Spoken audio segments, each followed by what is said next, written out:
Hey guys, I'm Pixel Dan, and this is a review of the new Super 7 and Funko Alien ReAction figures. That's right, recently I took a look at the promotional figures for this particular lineup that were released at San Diego Comic-Con, and now the full wave of figures is available for purchase, and we're going to go ahead and take a look at them here today. Now, Funko has teamed up with Super 7 to bring us these brand new ReAction figures based on the first Alien movie. Essentially, what we're getting here is a line of action figures that were initially intended to come out all the way back in 1979. The original molds were found and used to create these brand new action figures based on these vintage styles from Kenner from back in 1979. Essentially, very similar to what Kenner was doing with the Star Wars line at the time, and you can really even see that in the packaging on these figures. All of them come on standard card backs that are very similar to what Kenner was doing with the vintage Star Wars line. You can see there's a blister bubble that houses the figures on the inside, along with a cool image straight from the movie on the right side of the figure. All of them include images of the characters straight out of the film, except for Ash's card back. Instead, we get a close-up shot of the alien, so I'm wondering if there was some sort of a licensing issue with the actor. But nonetheless, the packages look incredibly cool.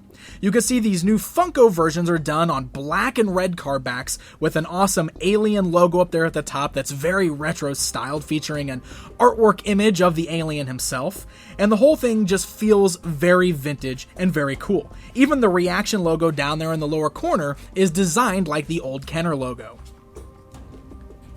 The back of each of the figures is exactly the same across all of them. It features a really cool, brightly colored checklist up at the top that is something similar to what we'd see on vintage action figures like this. And at the bottom, we even get an image that shows you the different action features available on the alien figure, letting you know you can manipulate the teeth to attack and that he has glow-in-the-dark evil brains. Now, it's worth noting that if you pre-ordered the initial wave from Super 7 before Funko joined in to help them out, the card backs are a little different. If you pre-ordered these from Super 7 directly back at San Diego Comic-Con, you got bright blue card backs as opposed to the black ones that we're getting from Funko. Also, those Super 7 pre-orders got a bonus alien figure that is made of translucent plastic. It's a pretty cool little bonus for those who were able to pre-order them back at Comic-Con. Alright, so let's go ahead and take a look at each of these figures outside of the packaging. This particular series includes 5 figures. We get Ash, Dallas, Kane, Ripley, and the alien. Each of the figures are done in that very basic vintage style. Like I said, these were supposed to come out back in 1979, so just think of what you would expect an action figure to look like back then, and that's exactly what we've got here. The details on all of the figures are very basic. So taking a look at Ripley here, you can see that she's just wearing her dark blue Nostromo jumpsuit. It's got some red patches on the shoulders there. She's got white shoes and a bit of a white undershirt there. And you can see that it does have some sculpted details like wrinkles and the details of the actual jumpsuit. The paint on the face there is very simple. We've just got painted eyebrows and 2 dots for eyes, and it's very basic. Also, Ripley does look a little cross-eyed on my particular figure, but overall it's pretty nice. The paint job is very clean, and again, exactly what you would expect from a vintage-style figure. Now, Ripley does include one accessory in the form of a flamethrower, and as you can see, it's also done in just a solid light blue colored plastic, and she's able to hold it in her right hand. Next up, we have Dallas, also done in a very similar outfit there. You can see he's also sort of wearing this dark blue outfit there. He's got a jacket that's got some really cool little details like the cross-stitching going down the front. Same red details on the shoulder pads there. He's also got more paint on his face because he's got the fully painted beard and the hair, and of course just the 2 dots for the eyes and the painted eyebrows, and he even includes the same flamethrower accessory that we already saw with Ripley. And then we have Ash. You can see he's wearing a very light blue colored jumpsuit there that's got some sculpted details like the pockets on the front and the patches kind of down on the knees there. He's also got one red part on his right shoulder there. Very simple paint job on the face yet again. And he also includes one accessory of a motion detector, which can be held in his right hand, also done in that same light blue colored plastic. And then we come to Kane in the Nostromo spacesuit.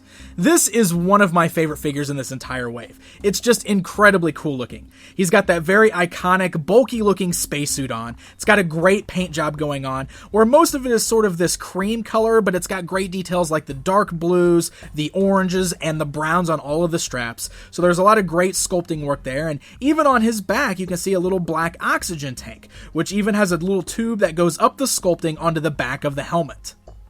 Now that helmet is also a very nice accessory on this guy. You can see it's got a nice clear plastic dome on there so you can see the sculpted head underneath, and that helmet is removable. It easily pops right off the figure there to reveal a fully painted and sculpted head, which does have an articulation point on there. And that helmet easily just snaps right back onto the spacesuit for display. And then we come to the star of the wave, the big chap himself, the Alien. This guy is incredibly cool done in this vintage style. You can see even though he's done in that standard 5 points of articulation basic action figure, he still has a really great sculpt that brings out exactly what you'd expect to see in this Alien character. Great sculpted detail on that exoskeleton there. You can see the elongated cranium there. Great tail coming off of the back. All the little tendrils sticking off his back there. It's mostly done in the same solid color black plastic, but it's got some nice kind of silver teeth in the front and some white glow-in-the-dark details done underneath that clear dome on his head. Now, that clear dome is also removable. You can pop that right off the top of his head, so that way you can get a better look at the sculpted detail underneath, such as kind of the little eye holes of his skull on the top, which is very cool and creepy looking. And you'll also notice a little lever on the top of his head. Pressing that forward makes the inner mouth jut out.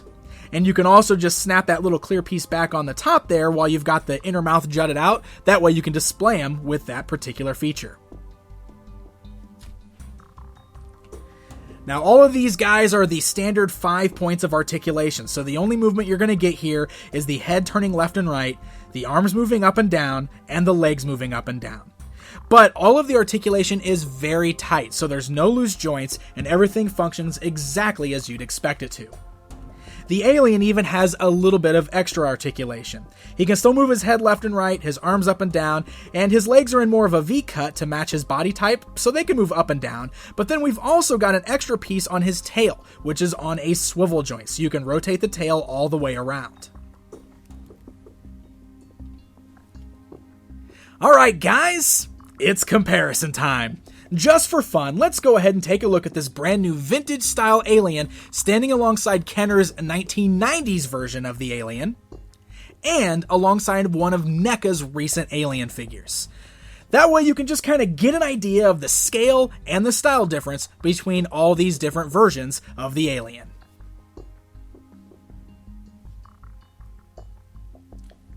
So there you go guys, there's a look at the brand new Alien ReAction line from Super 7 and Funko.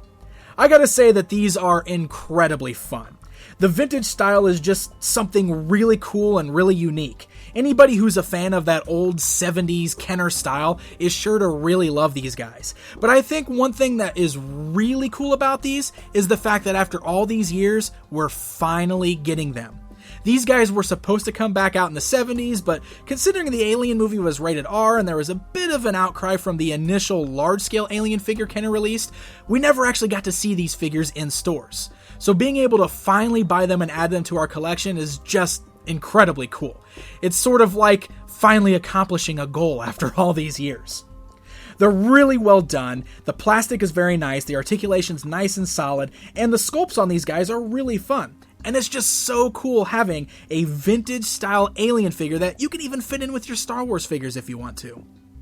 I'm really looking forward to what Super 7 and Funko have in store for the new ReAction line, because now that the Alien figures are released, they've already said that these aren't the only things we're going to be getting in this vintage style. They've already announced properties such as Buffy the Vampire Slayer, Firefly, Back to the Future, and many more. I cannot wait to see what some of these figures look like in this vintage style. The Alien ReAction figures are available at online stores right now, such as BigBadToyStore.com. So happy hunting, and until next time.